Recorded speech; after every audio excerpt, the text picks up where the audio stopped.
brought to you by Silver Pumps and Motors. Top quality और consistent performance के लिए सिर्फ सिल्वर पंप्स नाम याद रखना. ప్రజాప్రభుత్వం పేదల ఇళ్ల కోసం 5 లక్షల ఇళ్ల నిర్మాణానికి శ్రీకారం చుట్టిందన్నారు సీఎం రేవంత్ రెడ్డి. బీఆర్ఎస్ 10 ఏళ్ల పాలనలో పేదలను పట్టించుకున్న దాఖలాలు లేవన్నారు. 10 ఏళ్లు పాలించిన బీఆర్ఎస్ పాలమూరు జిల్లా సాగునీటి ప్రాజెక్టులను ఎందుకు పూర్తి చేయలేదని ప్రశ్నించారు రేవంత్ రెడ్డి. పదవులు నీ ఇంటికి పాపాలు మాకా అంటూ ధ్వజమెత్తారు సీఎం.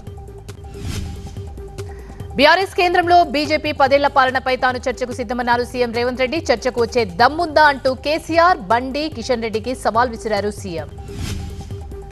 కొడితే గట్టిగా కొడతానన్న కేసీఆర్ కు ధీటుగా బదులిచ్చారు సీఎం రేవంత్ రెడ్డి. ఆయన గట్టిగా కొట్టేందుకు ఫుల్లా లేక హాఫా అంటూ ఎద్దేవా చేశారు. నారాయణపేట జిల్లాలో వేల కోట్లతో చేపట్టిన పలు అభివృద్ధి పనులకు శంకుస్థాపన చేశారు సీఎం రేవంత్ రెడ్డి. ప్రజాప్రభుత్వం మహిళలకు అండగా ఉంటుందన్నారు సీఎం రేవంత్. 1 కోటి మంది మహిళల ఆర్థిక అభివృద్ధి లక్ష్యంగా ప్రభుత్వం పనిచేస్తుందన్నారు.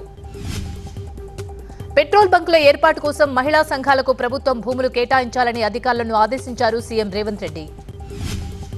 ఈ నెల 27న జరిగే ఎమ్మెల్సీ ఎన్నికలపై ఫోకస్ చేశారు CM Revanth. Graduate, teacher MLC అభ్యర్థుల తరపున 3 రోజుల పాటు ప్రచారానికి రెడీ అయ్యారు.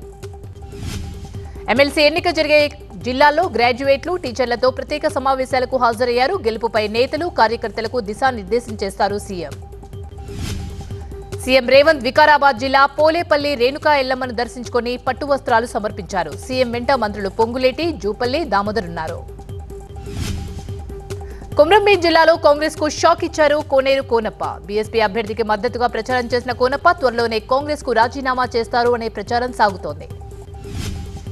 ఎమ్మెల్సీ ఎన్నికల్లో కాంగ్రెస్ పార్టీ టీజేఎస్ మద్దతు కోరిందన్నారు ఎమ్మెల్సీ కోదండరాం. అయితే కాంగ్రెస్ ను హామీలపై గట్టిగానే నిలదీస్తున్నట్లు చెప్పారు. తెలంగాణకు దక్కాల్సిన నీటి వాటా ఇవ్వకుండా కేంద్రం మోసం చేస్తుందన్నారు కోదండరాం. 10 ఏళ్లు మౌనంగా ఉన్న బీఆర్ఎస్ ఇప్పుడు నీటి వాటాపై మాట్లాడుతుందన్నారు. కేసీఆర్, రేవంత్ రెడ్డి కలిసి తెలంగాణను అప్పుల్లో ముంచారన్నారు కేంద్ర మంత్రి కిషన్ రెడ్డి. అప్పుల కోసం రేవంత్ ప్రభుత్వ భూములను తెగనమ్ముతున్నట్లు ఆరోపించారు కిషన్ రెడ్డి. కాంగ్రెస్ ఇచ్చిన ఏ ఒక్క హామీని కూడా నెరవేర్చే పరిస్థితి లేదన్నారు కిషన్ రెడ్డి. అలవిగాని హామీలతో అన్ని వర్గాల ప్రజలను మోసం చేసిందన్నారు. బీసీ రిజర్వేషన్లపై బండి సంజయ్ కీలక వ్యాఖ్యలు చేశారు. ముస్లింలను బీసీల్లో కలిపితే బీసీలు 10% రిజర్వేషన్లు నష్టపోతారన్నారు. ముస్లింలతో ఉన్న బీసీ బిల్లును కేంద్రానికి పంపితే ఖచ్చితంగా వాపసు వస్తుందన్నారు బండి. బీసీలకు మాత్రమే 42% రిజర్వేషన్లు ఇచ్చేలా బిల్లు పంపాలని సూచించారు. ఎమ్మెల్సీ ఎన్నికలపై పెద్దపల్లిలో జరిగిన బీజేపీ భేటీ రసాభాసగా సాగింది. ఫ్లెక్సీలో తన ఫోటో లేదంటూ పార్టీ నేత శ్రీనివాస్ జిల్లా అధ్యక్షుడు సంజీవ్ రెడ్డితో వాగ్వాదానికి దిగారు. కృష్ణా జలాల విషయంలో సర్కార్ తీరుపై మండిపడ్డారు మాజీ మంత్రి జగదీష్ రెడ్డి. ఏపీ నీటి దోపిడీపై ప్రభుత్వానికి సోయి లేకుండా పోయిందని అన్నారు. వాటాకు మించి నీళ్లు తరలించే వారిని అడ్డుకోకుండా మంత్రి ఉత్తమ్ చెత్త మాటలు మాట్లాడుతున్నారన్నారు జగదీష్ రెడ్డి. నీటి తరలింపు ఆపకుంటే ఉద్యమం తప్పదన్నారు. జేహెచ్ఎంసీ స్టాండింగ్ కమిటీ ఏకగ్రీవ ఎన్నికకు లైన్ క్లియర్ అయింది. అధిష్టానం ఆదేశాలతో 2 బీఆర్ఎస్ కార్పొరేటర్లు నామినేషన్లు విత్డ్రా చేసుకున్నారు. బీఆర్ఎస్ ఉపసంహరణతో కాంగ్రెస్ ఎంఐఎం స్టాండింగ్ కమిటీ ఏర్పాటుకు రెడీ అయింది. కమిటీలో ఎంఐఎం నుంచి 8 మంది, కాంగ్రెస్ నుంచి 7 సభ్యులుంటారు. పంజగుట్ట ఫోన్ ట్యాపింగ్ కేసులో 3 జైలు నుంచి విడుదలయ్యారు. ఫోన్ ట్యాపింగ్ తో తనకు సంబంధం లేదని చెప్తున్నారు నిందితులు. ఫోన్ ట్యాపింగ్ కేసులో హరీష్ రావు పేరు చెప్పాలని తనపై పోలీసులు ఒత్తిడి తెచ్చారని ఆరోపించారు నిందితుడు వంశీకృష్ణ. చక్రధర్ గౌడ్ తనను బెదిరించలేదని చెప్పాడు. మేడిగడ్డ బ్యారేజ్ కుంగుబాటు కేసులో భూపాలపల్లి కోర్టు ఉత్తర్వులు కొట్టేయాలన్న కేసీఆర్, హరీష్ రావు పిటిషన్లను హైకోర్టు విచారించింది. జిల్లా కోర్టుకు విచారణ అర్హత లేకున్నా ఉత్తర్వులు జారీ చేస్తుందని కేసీఆర్ తరపు లాయర్ కోర్టు దృష్టికి తీసుకొచ్చారు. కేసు వేసిన వ్యక్తి కూడా చనిపోయాడని కోర్టుకు తెలిపారు. ఫిర్యాదుదారు చనిపోయాక విచారణ ఎందుకని ప్రశ్నించారు న్యాయమూర్తి. అయితే ఫిర్యాదుదారు చనిపోయినా విచారణ కొనసాగించవచ్చని ప్రభుత్వం తరపున వాదనలతో సోమవారానికి వాయిదా వేశారు. కేసులు పెట్టినా జైలుకు పంపినా బీఆర్ఎస్ నేతలు ప్రజల వెంటే ఉంటారన్నారు ఆ పార్టీ నేత ఆర్ఎస్ ప్రవీణ్ కుమార్. హరీష్ రావును ఇరికించే ప్రయత్నాలు ఫలించబోవన్నారు. ఏపీ తమిళనాడు కోఆపెక్స్ మధ్య ఒప్పందం కుదిరింది. మంత్రులు సవిత, గాంధీ సమక్షంలో అపెక్స్ ఎండీలు ఒప్పంద పత్రాలు మార్చుకున్నారు. అప్కో కోఆప్టెక్స్ షోరూంలలో 2 రాష్ట్రాల చేనేత వస్త్రాలు విక్రయించాలని 2 రాష్ట్రాల మంత్రులు నిర్ణయించారు. కష్టపడి సాధించిన విజయమే గౌరవం అంటూ కాకినాడ జిల్లా పిఠాపురం మాజీ ఎమ్మెల్యే వర్మ ట్వీట్ దుమారం రేపింది. ఆ పోస్ట్ తాను చేయలేదంటున్నారు వర్మ. వైసీపీ హయాంలో కోట్ల విలువైన భూములు కొల్లగొట్టిన నేతలకు వార్నింగ్ ఇచ్చారు కదిరి ఎమ్మెల్యే వెంకట ప్రసాద్. వారి నుంచి ఆ భూములను తిరిగి తీసుకుంటామని స్పష్టం చేశారు. కడప మేయర్ సురేష్ బాబు కార్పొరేషన్ పనులన్నీ కుటుంబ సభ్యులకే కట్టబెట్టారని ఆరోపించారు టీడీపీ పొలిట్ బ్యూరో సభ్యుడు శ్రీనివాస్ రెడ్డి. చట్టాలను ఉల్లంఘించి కుటుంబ సభ్యుల పేరు మీద వర్ధిని కన్స్ట్రక్షన్స్ పేరుతో పనులు అప్పగించినట్లు ఆరోపించారు శ్రీనివాస్ రెడ్డి. త్వరలోనే మేయర్పై చర్యలు ఉంటాయన్నారు. విశాఖలో 1000 కోట్ల వరకు నాలా బకాయిలు ఉన్నాయన్నారు జనసేన కార్పొరేటర్ మూర్తి యాదవ్. అధికారులు లంచాలకు అలవాటు పడి బకాయిలు వసూలు చేయలేదన్నారు. ఆదివాసీలు గిరిజనులపై ఆపరేషన్ కగార్ పేరుతో సాగే మారణ హోమాన్ని ఖండిస్తూ ప్రకాశం జిల్లా కలెక్టరేట్ ఎదుట వామపక్ష దళిత ప్రజా సంఘాలు ఆందోళనకు దిగాయి. అటవీ సంపదను కార్పొరేట్ సంస్థలకు దోచిపెట్టే లక్ష్యంతోనే కేంద్రం ఆపరేషన్ కగార్ కొనసాగిస్తుందని ఆరోపించారు వామపక్ష నేతలు. ఏలూరు జిల్లా బాదంపూడి పౌల్ట్రీ ఫారాన్ని పరిశీలించింది కేంద్ర బృందం. శాస్త్రీయ పద్ధతుల్లో కోళ్లను చంపి ఖననం చేసే ప్రక్రియపై ఆరా తీసింది. వైఎస్ వివేకానందరెడ్డి కుమార్తె సునీత తప్పుడు సాక్ష్యం కోసం తనను వేధించారంటూ పులివెందల కోర్టులో దాఖలైన పిటిషన్పై కోర్టు ఆదేశాలతో పోలీసులు దర్యాప్తు పూర్తి చేశారు. కోర్టు ఆదేశాలతో దాదాపు 26 మందిని విచారించిన పోలీసులు ఎక్కడ తప్పుడు సాక్ష్యం చెప్పాలని సునీత ఒత్తిడి చేయలేదంటూ కోర్టుకు నివేదిక సమర్పించారు.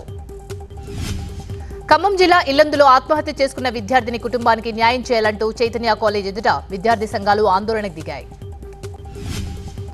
ఆగిపోయిన ప్లాట్ల రిజిస్ట్రేషన్ కు సర్కార్ ఎల్ఆర్ఎస్ కు అనుమతి ఇవ్వడంపై ఖమ్మంలో రియల్టర్లు హర్షం ప్రకటించారు. సీఎం రేవంత్ చిత్రపటానికి క్షీరాభిషేకం చేశారు.